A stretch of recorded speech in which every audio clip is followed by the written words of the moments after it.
சீமான் என்றாலே அடையாளப்படுத்துவது ஒன்றுதான். அவருடைய குரல் பேச்சு. சீமான் பேச்சு அடடா அட்டகாசம் அப்படின்னு சொல்லிட்டு அவர் பேச்சை எடுத்தாலே மைக்கு. புரியுதுங்களா? இப்போ வந்து தமிழ்நாட்டில் உள்ள எல்லா அரசியல் கட்சி தலைவராக இருந்தாலும் எல்லாரையும் எடுத்துக்கிட்டாலும் மைக் இல்லாமல் யாரையுமே பேச முடியாது. புரியுதுங்களா? நம்ம மைக் சின்னங்கிறப்ப எந்த ஒரு விளம்பரமும் படுத்த வேண்டாம். அவங்க எதிர்கட்சி கூட மேடை போட்டு பேசிக்கிட்டு இருக்கிறப்ப நம்மளுடைய சின்னம் என்ன அதை பேசுறாங்க பாருங்க, அதான் நம்மளுடைய சின்னம் அப்படின்னு சொல்லிட்டு காத்துவாக்கில் போகலாம். ஏன்னா நம்மளுடைய ஐடி விங்கும் இப்போ வந்து பிற கட்சிகளை பார்த்தீங்கன்னா ஐடி விங் வந்து தமிழ்நாட்டில் இருக்கும், மிஞ்சி மிஞ்சி போனால் இந்தியாவில் இருக்கும். ஆனால் நாம் தமிழர் கட்சிக்கு மட்டும்தான் ஐடி விங் வந்து உலகம் ஃபுல்லாக இருக்கும். 24 மணி நேரமும் செயல்படைய ஒரு ஐடி விங்னா அது நாம் தமிழர் கட்சி மட்டும்தான் என்று இந்த நேரத்தில் உறுத்தா தெரிவிக்கிறேன். ஏன்னா இப்போ வந்து அமெரிக்காவில் வந்து 12 மணியாக இருக்கும். ஏன்னா அமெரிக்காவில் ஒருத்தவங்க ட்விட் போட்டுக்கிட்டு இருப்பாங்க, இப்போ சின்னம் என்னன்னு தகவல் தெரிஞ்சிருச்சு, அதனால நம்மளுடைய சின்னம் என்ன மைக்குன்னு எல்லாரும் போட்டுக்கிட்டே இருப்பாங்க. ஆக எங்களுடைய விவசாய சின்னத்தை நீங்கள் பிடுங்கிட்டீங்க. ஆனால் நாங்கள் வந்து அதை பற்றி கவலையும் படல, சோர்ந்தும் போகலை. இப்போ எங்களுக்கு பொருந்துற மாதிரியே மைக் சின்னத்தையும் நீங்கள் கொடுத்துருக்கீங்க. ரொம்ப ஒரு விதத்தில் எங்களுக்கு கெட்டது செஞ்சாலும் ஒரு விதத்தில் நல்லது செஞ்சுருக்கீங்க. ஆக நாங்கள் சந்தோஷமாக ஏற்றுக்கிறோம். ஆனால் நாங்கள் வந்து சமரசம் பண்ண மாட்டோம். ஒரு பொழுதும் நாங்கள் சமரசம் பண்ண மாட்டோம், தொந்து போக மாட்டோம். சமரசம் எங்களுக்கு சீப்பா ஆதித்தனார் முன்வைத்தது தாத்தா காலத்து நாம் தமிழர், இது பேரர் காலத்து நாம் தமிழர். தாத்தா வந்து சமரசம் பண்ணிட்டாரு, பேரங்க நாங்கள் சமரசம் பண்ண மாட்டோம், சண்டை போடுவோம், உறுதியாக நாங்கள் சண்டை போடுவோம். சின்னத்தை நீங்கள் பிடுங்கிட்டீங்க. நீங்கள் இதுக்கு மட்டும் இல்லை, சின்னத்துக்கு மட்டும் இல்லை, நீங்கள் எவ்வளோ வேணாலும் தடையை கொண்டு வாங்க. ஆனால் நாங்கள் வந்து சோர்ந்து போகிற மாதிரி கிடையாது.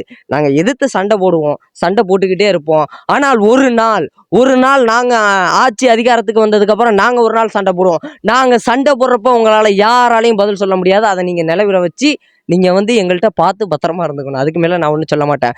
ஆனால் எங்களுக்கு இந்த மைக் சின்னம் கொடுத்த வரையும் நன்றி தான், சந்தோஷம்தான். நாங்கள் எவ்வளோ சீக்கிரம் மக்களாக இருந்தாலும் எல்லார்ட்டையும் நாங்கள் விரைவாக கொண்டு போய் சேர்த்துக்கிட்டே இருப்போம். என்னுடைய நண்பர்கள் எல்லாரும் வச்சுருக்காங்க, எல்லாரும் அண்ணனோட இணைஞ்சிருக்காங்க, எல்லாரும் ஸ்டோரி போடுவோம், எல்லாரும் ஸ்டேட்டஸ் போடுவோம், எல்லாரும் இந்த ஒளிவாங்கி சின்னத்தை நாங்கள் பரப்புவோம். இப்போ காலேஜ் பசங்களாக இருக்கட்டும், ஸ்கூல் பசங்களாக இருக்கட்டும், எல்லாருக்கும் இப்போ வந்து லீவ் வேற விட்டுட்டாங்க. இன்னமா நாங்கள் வந்து தேர்வை முடிச்சிட்டோம். இன்னமா தேர்தலை நோக்கி பயணிக்கிற இலக்கு மட்டும்தான் எங்களோட இருக்கும்.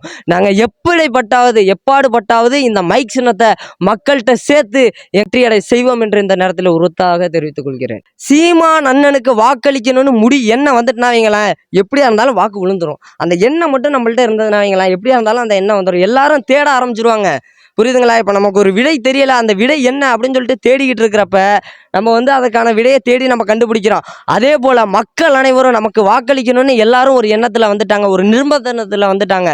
அப்படிங்கிறப்ப எல்லா மக்களும் கண்டுபிடிச்சி இதை போடுவாங்க.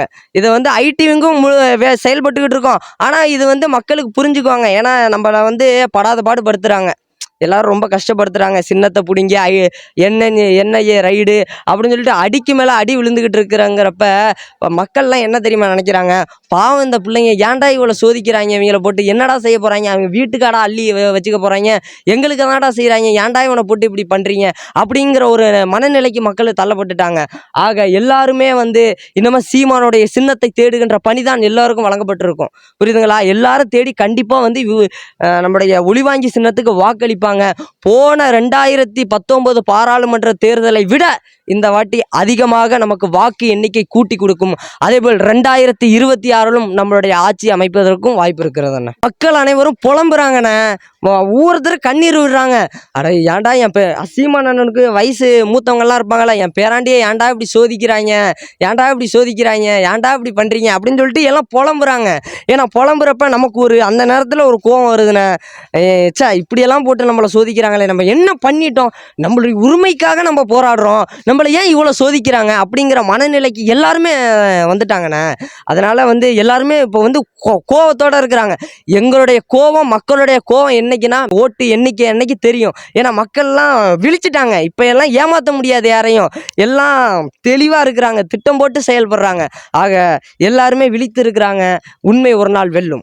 ஒருத்தவங்க வந்து செங்கலை தூக்கிட்டு சுற்றுறாங்க, ஒருத்தவங்க வந்து தன்னுடைய சிரிப்பாலேயே மக்களை மயக்கிற ஒரு மனநிலையில் இருக்கிறப்ப நம்ம வந்து கருத்தியல் வந்து அப்படிப்பட்ட கருத்தியல் முன்வைக்கிறோம். கண்டிப்பாக வந்து இந்த தேர்தல் நம்மளுடைய அணுகுமுறையே வேற.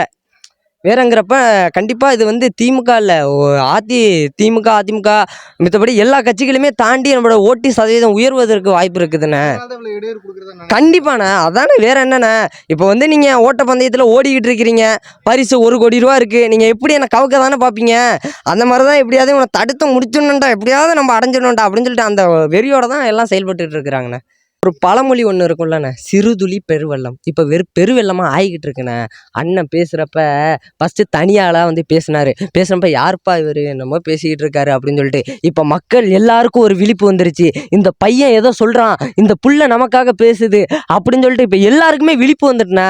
அந்த விழிப்புக்காக வந்து எல்லாரும் பயணிக்கிறப்ப இவனை எப்படியாவது முடைக்கணும் அப்படின்னு தானே எல்லாரும் திட்டம். மக்களோட எண்ணம் என்னன்னா, சீமான் சின்னம் இருந்தாலும் சின்னம் இல்லாமல் இருந்தாலும் சீமான் முகத்துக்காக மக்கள் ஓட்டு போடுவாங்க.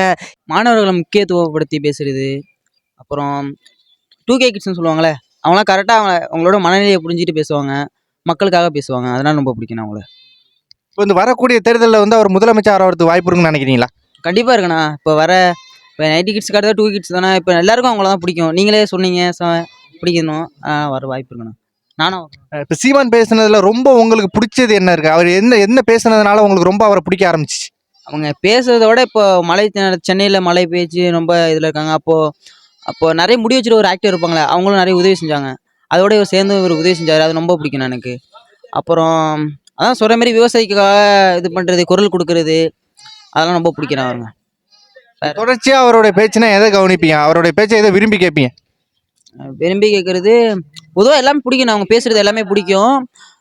முக்கியமாக சொல்லணும்னா இன்னைக்கு எப்போன்னு ஒழுங்காக தரல. ஃபஸ்ட்டு எப்போனா எனக்கு 17 வயசுலேருந்து ரொம்ப பிடிக்கும். இப்போ எனக்கு 19 வயசு ஆகுது. 17 வயசுலேருந்து ரொம்ப பிடிக்கும். அப்போ தான் ஃபஸ்ட்டு அவர் பேச்சு கேட்டேன். அப்புறம் அவர் எப்படின்னா அதான் சொல்கிற மாரி முக்கியத்துவம் கொடுத்து பேசுகிறது, அதெல்லாம் ரொம்ப பிடிக்கணும். இப்போ ஒரு சொல்லியிருப்பார்ல, ஒரு மேடையில் பேசும்போது சொல்லுவார், என்னோட ஓட்டர்ஸ் எல்லாம் வந்து ஸ்கூல்ல காலேஜிலும் படிச்சுக்கிட்டு இருக்காங்க, அவங்க வருவாங்க, ஆனால் அவங்களுக்காக தான் பேசுகிறேன். என் தாய் தந்தையர் வேணால் அதிமுகவுக்கு மாறி மாறி ஓட்டு போட்டிருக்கலாம், ஆனால் என் தம்பி தங்கைகள் வந்து என்னை தான் தேர்ந்தெடுப்பாங்க, அவங்க வளர்ந்து வருவாங்க அப்படின்னு சொல்கிறாருல, அது எப்படி பார்க்குறீங்க அந்த பேச்சை? அதானே உண்மை கண்டிப்பாண்ணே. இப்போ எங்கள் ஸ்டூடெண்ட்டே பார்த்தீங்கன்னா இப்போ நிறைய பேர் இருக்காங்க. கண்டிப்பாக போய் கேட்டிங்கன்னா சீமானுங்கிறது தெரியாத ஆளே இருக்க மாட்டாங்கண்ணே. எல்லாருக்கும் சீமானுங்கிறது தெரியும். அடுத்த முதலமைச்சர் அவர் தான் வரப்போறாத ஒரு விஷயம். அப்புறம் நீங்கள் வாக்கு செலுத்தும் போது நீங்கள் மட்டும் தான் செலுத்துறீங்களா, இல்லை வீட்டில் உள்ளவங்களையும் சேர்த்து வாக்கு செலுத்த சொல்கிறீங்களா அவருக்கு? அது அவங்களோட தனிப்பட்ட விருப்பம்ண்ணா. எனக்கு சீமான் சொல்லி போர்ஸ் பண்ணுவீங்களா? வீட்டில் தான் சொல்லுவீங்களா, இவங்க தான் கரெக்டாக பேசுகிறாங்க, இவங்களுக்கு தான் எல்லாம் வாக்கு செலுத்தணும், நீங்கள் மாற்றி திமுக போட்டிங்க, இந்த முறை எனக்காக நீங்கள் வீட்டில் எல்லாரும் சேர்த்து சீமானுக்கு ஓட்டு போடுங்க, நாம் தமிழ் கட்சிக்கு போடுங்கன்னு சொல்லியிருக்கீங்களா?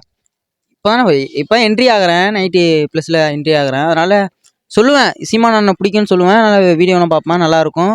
ஆனால் அவங்களோட தனிவிட்ட விருப்பத்தில் நான் எதுவும் தலையிட மாட்டேன். எனக்கு பிடிச்சிருக்கு, நான் போடுறேன், அவ்வளோதாண்ணா, வேறு ஒன்றும் இல்லை. நன்றி. நன்றி.